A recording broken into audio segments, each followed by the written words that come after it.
To do so, she needs to get a law passed through the British Parliament. Here is some information about that legislation. What is the OAB?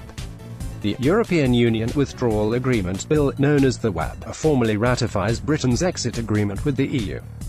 It gives legal effect to the transition period, due to run until December 2020, the rights of EU citizens, a financial settlement with the bloc, and an agreement on how to avoid a hard border in Ireland if a future trade deal with the EU cannot be concluded in time. When could it be introduced to Parliament?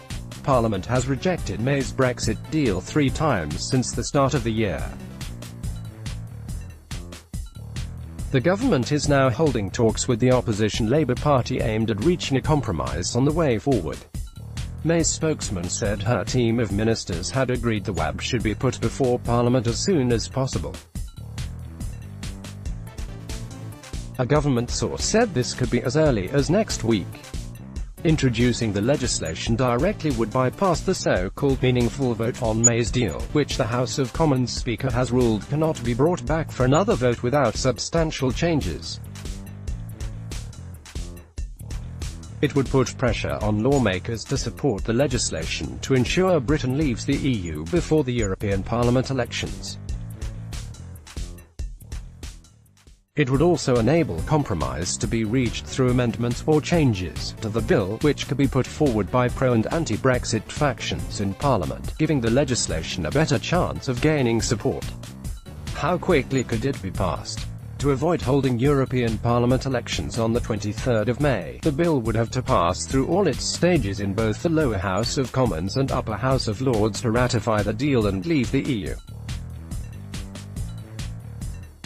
Timing is tight. Parliament is due to sit for just 15 days before the 23rd of May.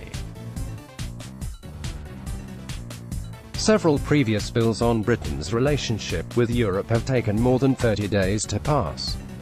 Legislation can be rushed through, although many provisions in the bill are expected to be contentious. Lawmakers are likely to object to not having the opportunity to give it enough scrutiny. If it is not passed by May 23, Britain must take part in the European elections. Its EU membership is due to end on the 31st of October, with or without a deal. If it does not take part in the elections and has not ratified an exit deal, Britain will leave without an agreement on June 1. What happens if the bill is voted down? Without a breakthrough in talks with Labour, it is risky for the government to introduce the legislation. If it is voted down, rules dictate that the same bill cannot be brought back during this parliamentary session. Britain cannot leave the EU with a deal if it does not pass the bill to ratify the agreement. In order to bring back the bill, the government would have to prorogue Parliament to end the session and start a new session. This process could take several days and is likely to end any hope of it passing before the 23rd of May. Proroguing could bring problems. May's Conservatives do not have a majority in Parliament, and its agreement with Northern Ireland's Democratic Unionist Party (DUP) to prop up the government is due to be reviewed at the start of any new session. The DUP oppose May's deal. Does there still have to be a meaningful vote? The legal requirement to hold a meaningful vote in Parliament to approve May's deal would remain, but the government believes that if lawmakers have voted to approve the legislation, passing a meaningful vote would become a formality. Let's block ads. Why?